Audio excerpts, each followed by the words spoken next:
नमस्कार दर्शक बंधु खूब शीघ्र ऑल ओडिशा अंगनवाड़ी कर्मी एवं सहायिका भूणी मानकर दरमा वृद्धि होगाक जाऊँगी जहाँकि वर्तमान बड़ घोषणा करिसेंती आपण मानकर उपमुख्यमंत्री प्रभाती परिड़ा। तेज दर्शक बंधु केते कौन दरमा वृद्धि होगाक जाऊँगी अंगनवाड़ी कर्मी संपूर्ण अपडेट जानापी वीडियो को शेष पर्यटन देखा सहित वीडियो को लाइक कमेंट शेयर करूँ और चैनल को सब्सक्राइब करूँ।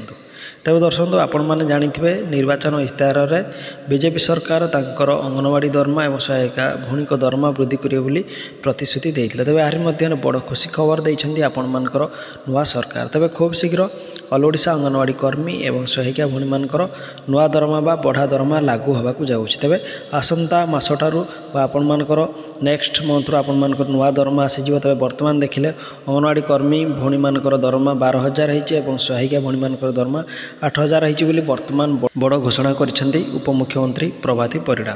तेज दर्शक खूब शीघ्र आपण मानकर नुआ बढ़ा दरमा पाइबाकू जाऊँगी जहाँकि गोटे बहुत बड़ खुशी खबर।